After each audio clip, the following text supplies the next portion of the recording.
This is Ron Carter. We're heading into February, and we can all look forward to the end of the snow and the yuck and the onset of spring, right? Right? Well, even if that's not the case, we still have some great cultural jewels in Butler County, Pennsylvania to visit that'll warm your hearts on this episode of Showreel.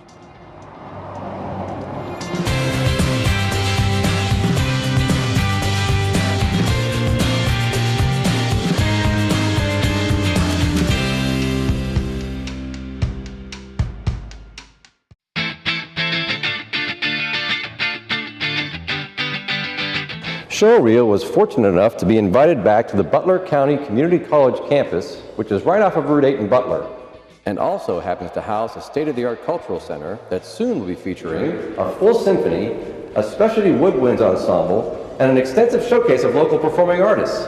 So welcome back to the Suck-Up Theater.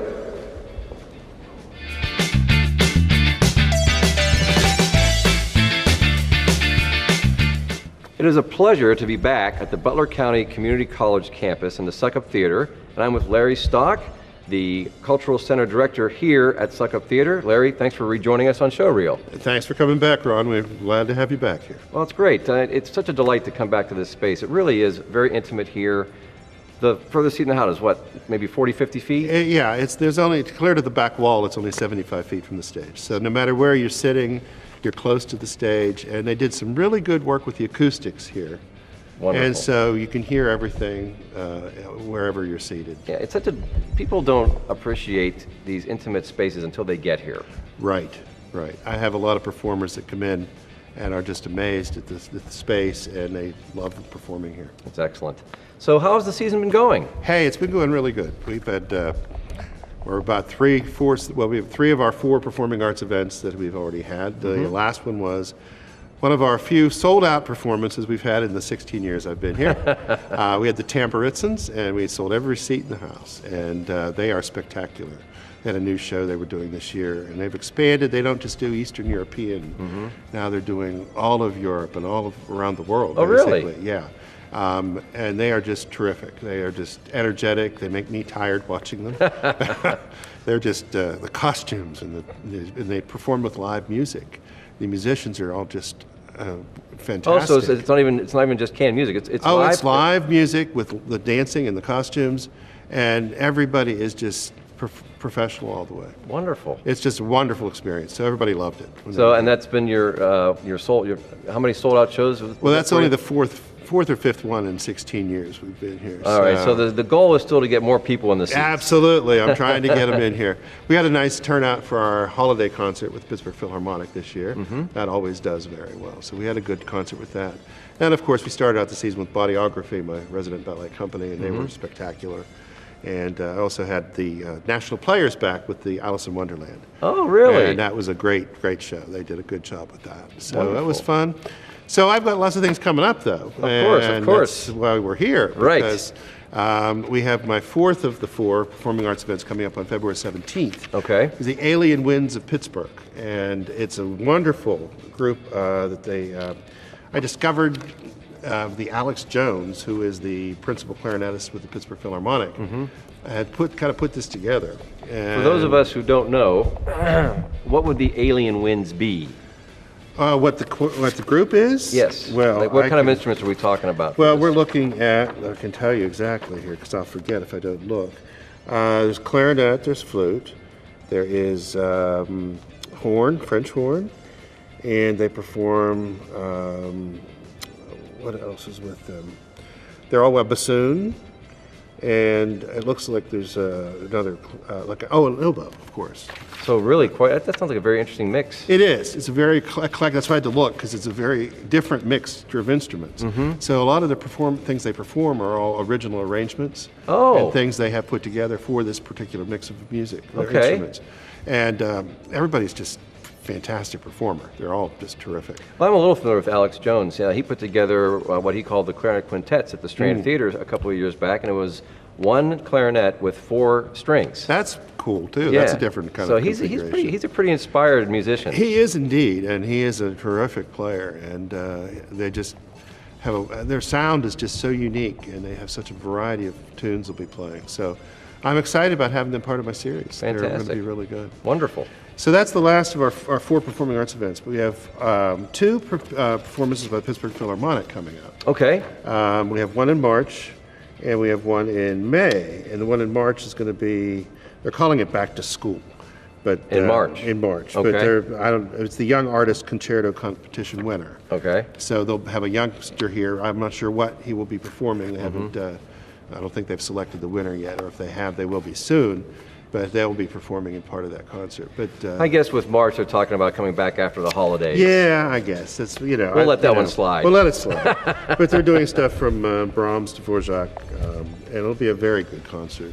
And then in May, they're doing it's called Storytime, and they'll be doing Rimsky-Korsakov's Scheherazade, which is absolutely one of the most beautiful pieces of music ever written. Okay. And I can't wait to hear that performed live. And they haven't done that before here? I don't think they've ever done Scheherazade here before in the Okay. 16 years I've been here. So it's a beautiful, beautiful piece. So I can't wait for that. That's going to be wonderful. It is, the Pittsburgh Philharmonic, again, is probably one of those more unappreciated organizations that are out there because it's all these wonderfully talented musicians. It is. They are so talented, and they've progressed so much over the years since they've been here.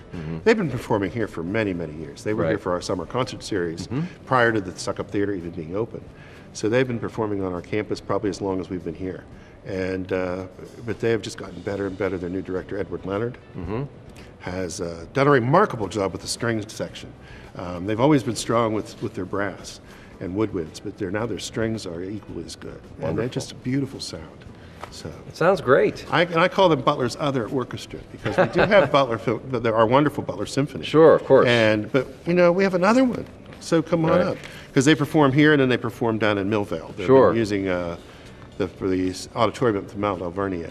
Well, I remember they were at one point they considered themselves the North Pittsburgh Philharmonic, Yes, and that they was the changed name their they name to changed. Pittsburgh so they could expand their market a little bit. That and a lot of their players are from all over the Sure. Pittsburgh area, not just in the north side of Pittsburgh. Yeah, it's a great organization. So very, very good people. And so that's great. And then I have all of my local artist performances in the spring this year. Okay, so this is So the local artist series, and we start with the first concert on the 25th of February with the Northwest Passage Trumpet Trio.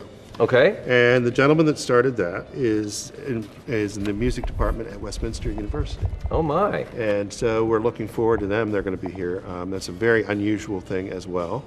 And That's true for Westminster to come down here to Butler County. So I'm real excited. They perform with piano, so they'll be doing several pieces with the piano. But I'm excited about them being here. So that's going to be fun.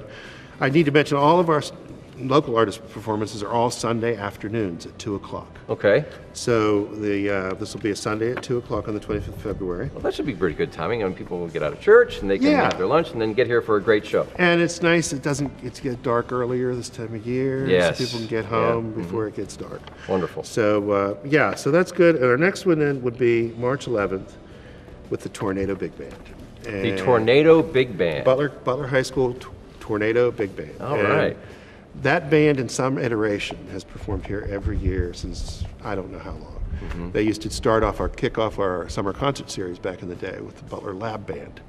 And now they are the Tornado Big Band, and they are phenomenal. They are, Jeff Croder directs this, and they sound like seasoned musicians. And is he on the high school faculty? Yes, he is the director of bands at Butler Okay, High School. He great. does the Tornado Marching Band. But he has been this has been his pet project for years. And you listen to this band, you close your eyes, you'd think you'd see a bunch of veteran musicians up there, and it's high school kids. And they're just play way ahead of their league. That's really inspiring to know that the youth is really taken to this kind of music. Absolutely. And they do a lot of the traditional Glenn Miller and Tommy Dorsey stuff, but they do a lot of the modern contemporary band arrangements for this type of band, and they just nail them. They're just terrific. So they're very good. So that Fantastic. sells real well too. Okay. That's a good concert for us. Great. Then I've got another concert, April 15th, again Sunday afternoon at 2 o'clock. On tax 2 days before you have to turn your taxes. So you can take a break from doing your taxes Right. and come into the concert. Come on out, enjoy a show. It's Robin Hasenflu and friends. And she has done a solo show here, but it's called Music by the Numbers. She's bringing people in. So she's going to have a duet, a quartet, and an octet. Now, does she have a different groups particular of instrument people. that she specializes in? She plays the cello. Okay. And she's outstanding on the cello. In fact, I just found out recently that she performs with the Trans-Siberian Orchestra. Really? Yeah, it's like, you do what? And That you is never told me great. that before? Yeah, how did that not come up in conversation before? Yeah, so it's like, I didn't know that when I did my brochure this year. I'd have said, Trans-Siberian, put it in there. But she performs with the Trans-Siberian Orchestra, and I don't know if it's just in this region, but she tours all over with them, and also helps them get the musicians That's amazing. for this region. So that's pretty awesome. I Yeah, it think. is. That's So pretty. That's, she's that's, very that's talented. Quite some credentials there. Yeah, she's very talented. So that's going to be a great concert. And our last local artist here's concert is on May 6th, Sunday afternoon 2. The Well-Strung Bluegrass Band. The Well-Strung Bluegrass Band. All That's right. right. So they are from the area here, different communities, all very trained, talented musicians from different genres, different areas, but they decide they get together and do a bluegrass band. So, Fantastic. I've heard them perform. They're just amazing. I can't wait for them to be here on our stage. Is it their first time on this stage? Yes, they've never been here before. In fact, a lot of these have never been here. The Northwest Passage Trumpet Trio, and they have never been here. And Well-Strung have never been here before. But So Robin some had brand performed new, here before. some brand new material right on the stage. Yeah, I like getting. That's the whole mixture here, trying to bring in things that haven't been here before, and things that people aren't going to see if they don't come here, because they don't perform all over the place. They don't do a lot of this. Absolutely. So they may perform in the area, but places where they don't know about here in Butler. So Well, it really sounds exciting. it's fun. So if, of course, I want to find out some information about getting tickets for these programs, how do I do that? Easy. We have our box office line. You can call it anytime, 724-284-8505. All right. That number is, we usually try to respond to calls when we're here from 10 to 2, Monday through Friday. But the big key here is to leave a message. We are not Time Life magazine. We don't have operators standing by. Right, I understand. So you need to leave your name and your phone number, and we will. They will get return back to the you. call. We will get back to you and take care of your seating, because we do reserve seats for all of these events. Wonderful. They can also get on our website and Okay. do 24 hours a day. All right. But there's a $2 fee. It's like you do with Ticketmaster or whatever. That's pretty We don't standard see anymore. that, but that Yeah. goes to them. Sure. But our website is bc3.edu/suckup-theater. Got it. And theater with an ER. So if you Just like the Strand yeah, Theater because ER. we're a building. We're not. That's how kind of the distinction I always learned. Oh, see, I just It's a go, this is theater- America. This it's is a- America. We spell ER. No, if it's a theater company, like Theater Guild, All right. MPG, it's RE. But if you're in a building, it's like theater with an ER. And you learn something new every day. And I've been in this business for 8.5 years now. Well, that's the way I tell people. I don't know if it's true. That's, Well, Larry, Sounds good, anyway. thanks so much. It sounds like you have some great material coming up, and it is such a great space. So if you've not been to the Suck Up Theater on the Butler County Community Campus, you got to come out and visit it, because all these great performances are right here at arm's length for all intents and purposes. So come back and see us at the Butler County Community College campus at the Suck Up Theater right here in Butler, Pennsylvania. Larry, thanks again for joining us one more time. thank you, Ron. For Show Reel. Appreciate you being here. You bet.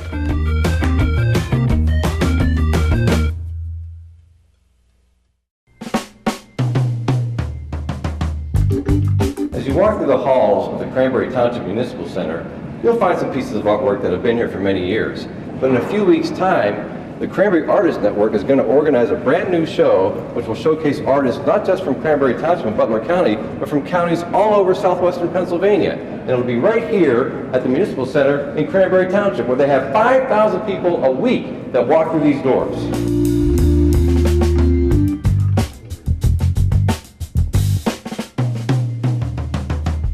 I would like to welcome back Noelle Reynolds, the president of the Cranberry Artist Network here in Cranberry Township.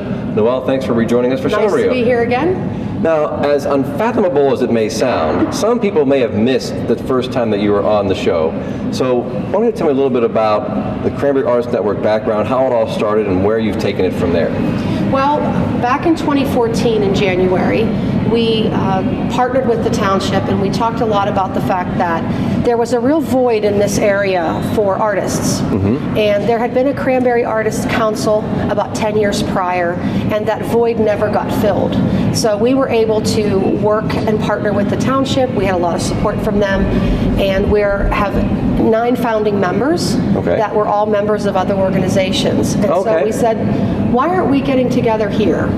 And so we formed our nonprofit, 501c3 in Pennsylvania, and we started gathering artists and having shows here publicly in the municipal building. And it has grown exponentially in the 4 years. January 2018 was just 4 years that we've been around. So it hasn't been all that long. It has not. And how many artists approximately did you start with versus how many you have now? We started with probably 25, and we're well over 80 members now. Oh, that's fantastic. And that's that really from is 6 amazing. counties. That's not just Cranberry Township proper. That's from Lawrence, Butler, Greensburg County, Westmoreland, Allegheny. So we are pulling from all different areas. So this isn't just about Cranberry Township. This is really about, where the organization is based, but you're bringing artists in from all these other counties to bring their artwork into Cranberry Township. Right. Our Mecca is right here. Wonderful. So how did you reach out to these artists? How did they find you? Well, again, I think because they were always looking for somewhere. I know as an art teacher myself, when kids want to take classes, we're sending artists to Pittsburgh. And so many of them live here and wanted to show here. So word of mouth is where we got started. You know, we all, our board members all belong to different art organizations. So we have overlapping circles. So it just kind of snowballed from there. Correct, yes. So we reached out to other members and other memberships, and they said, wow, we live right in Cranberry. It'd be great to show our art right where we live. Wonderful. All right, so all this started blossoming within the Cranberry Township, and all these wonderful new artists started emerging. We're here in the Municipal Center, so this is your primary studio for all intents and purposes? This is our favorite gallery. We actually love showing here. The public building actually gets about 5,000 people foot traffic every week. Really? Really. People that are coming to pay their water bill or get a permit. And so we actually have more foot traffic than a standalone gallery. So we've toyed with the idea of having a gallery, but we really like it here. But you've already got plenty of exposure being right here. We love it here, and I think there's more exposure and more invitation to come and look because it's a public building and open a lot longer than a gallery is. Now, when we spoke earlier, you had mentioned that you have artists that are members of your network, and then you have some other shows that are open to the public. Now, what's the difference and how does that work? Well, as part of membership in our organization, we guarantee our members the exclusivity of having a members-only show. So you might have a show where you have to be a member, and that's always enticing for non-members, that they can say, wow, I have a member show, I get to always show my work. Sure. An open show is something that we open up to any artist within a 150-mile radius. And how often does that happen compared to a membership show? We have more member shows than, it's a 2-to-1 ratio, so it's the benefit of being a member is that you're getting more shows than you would if you were a non-member. But we've managed to pull a lot of non-members in because of that. Well, I'm sure that they get pretty excited about having this kind of exposure, and then they want to have their work included in the membership program. Absolutely. Well, we offer a lot of prize money.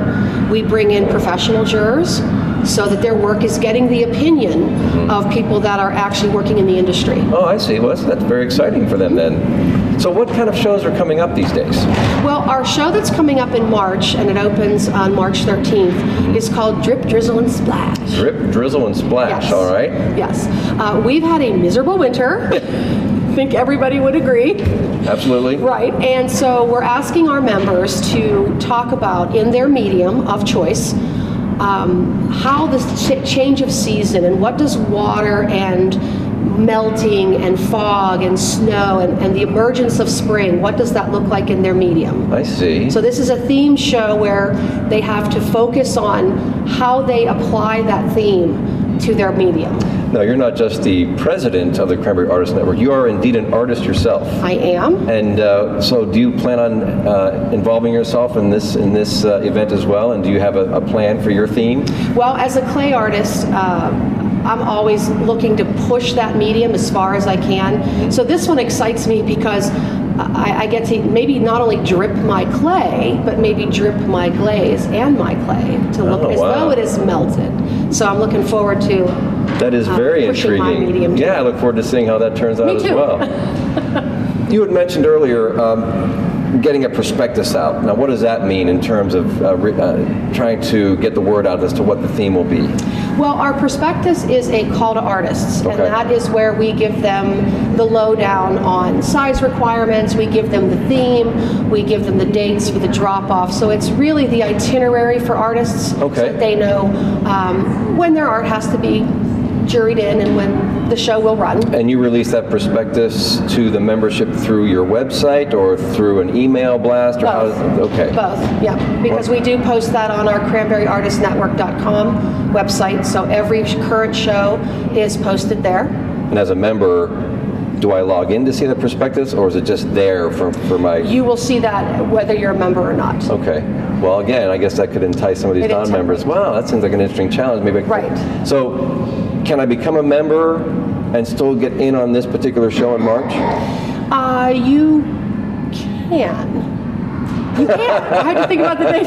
Yes, I think you can. We have screenings now in March and October. So twice a year we have screenings right here in this building where you bring 3 pieces of your work in a consistent medium, and our board of directors looks at the work, and we have a criteria that we look at it and say, would they be a great member? Okay, so it's really not just a matter of here's my work, I'm automatically a member. It's going to get reviewed and there is processed. A review process, correct? Wonderful. Well, that's really very intriguing. So really, it's an opportunity for a budding artist to become a professional, it sounds like. Well, I'm not sure that any professional artist ever truly works alone, and so it's good to get the critique from a juror and a judge. So they're giving you an unbiased opinion of the work. We also have critiques within our membership that, if you're struggling or if you're stuck, you've got members, fellow artists that can unstick you if that's the case. But you're getting input that you wouldn't get if you were just alone in your studio or alone in your house working and never getting any input from a fellow artist. Well, that is very exciting then. So it really isn't just a matter of getting your work shown. It's almost like you can exchange ideas and get some support from fellow artists. So it really does become much more of almost like a fraternity as opposed to just getting your work out there. Right. And getting that work gallery ready. Because again, we are all, at least those of us on the board, are all practicing artists, professional artists, and so every gallery has different requirements, and so we're also helping our membership be able to attain that. We offer a workshop, how to photograph your work, and how to upload it to a website for a show. Things you might not think of otherwise. Right, since we're moving to such a digital age, how to take a really good photograph that you would upload to get in a show. Well, that really is fascinating. So what are the dates of this upcoming show? Well, our show opens March 13th. Our opening reception is March 22nd, and that's from 6 to 8, which is a great time to come and meet the artists. So it's a meet and greet for anyone that's looking at work. You get to actually have input as to how they did it. And then the show ends on April 5th. April 5th, all right. And what other types of events or programs do you have here at the Municipal Center versus any other places? Well, one of the new things that we're looking at is we wrote a proposal for, we had a holiday show in the hallway over near the tax office, and that was a wonderful event. We had a lot of... I think art near a tax office would be a good thing. Absolutely. Make you feel a little bit better. Right, that's what you can do with your extra tax money. But it was a wonderfully received show, and the space was unused. So we said, why couldn't we rotate some mini shows in that hallway year-round? Okay. And so they love the idea. So in 2 to 3 month increments, we're having some little mini shows. For example, we have a plein air painting group that starts in May. Oh, what is that? That's plein air is French for open air, and so okay. these are artists in our group who like to paint outside. They go to different locations in the county and paint. So we thought, wouldn't that be a great little miniature show? All of the places that they have painted for our summer months. That is fantastic. Right. What a wonderful idea. And so that's one idea for a mini show. Are there any others that are in the works? Well, we are also talking about a small group show. So maybe we have artists that all share a common theme or a common medium. So maybe we get all of our watercolorists and they can have a small group show. Fantastic. Rather than a show that's got 50 or 60 artists, maybe 10.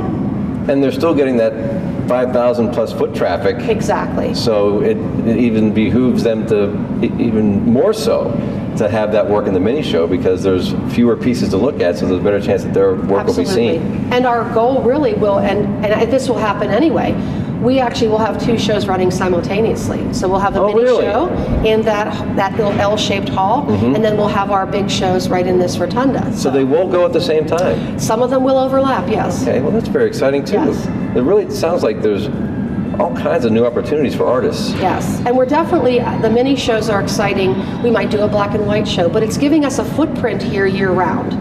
So anytime you're in the Municipal Center, you would see a show, whether it's a small show or a large show, by the Cranberry Artists Network. And this has been approved, this is going to happen, is that right? Yes. Yes. And when was it approved, and when do we expect the first one to actually hit? The first one actually may happen at the end of March, so they probably are going to overlap. Fantastic. Yes. That's very, very exciting. Yes.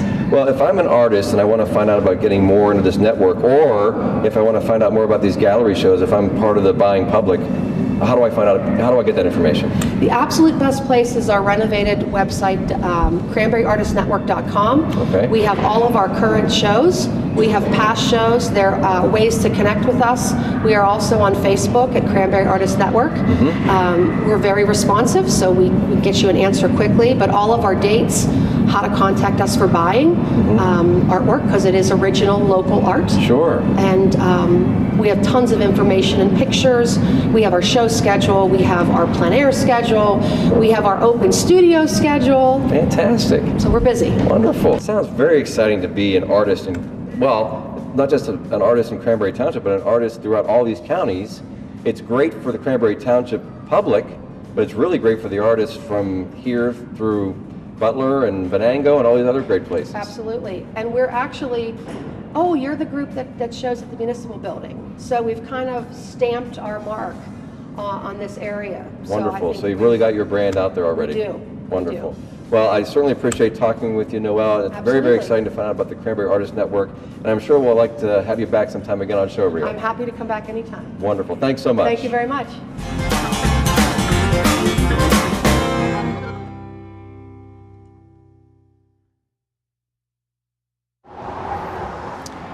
So as we continue to fight our way through February and the remaining few weeks of winter, we certainly encourage you to visit the Suck Up Theater in Butler for a brand new live show, or view some beautiful artwork at the Cranberry Artist Network next show at the Cranberry Township Municipal Center.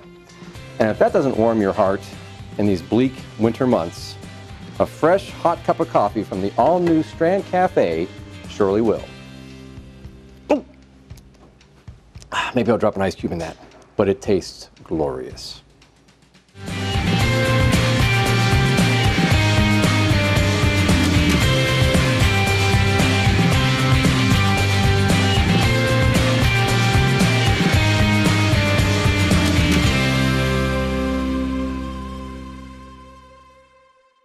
If you would like to find out more about arts and culture in Butler County, PA, be sure to visit the online calendar on the website of the Butler County Tourism and Convention Bureau.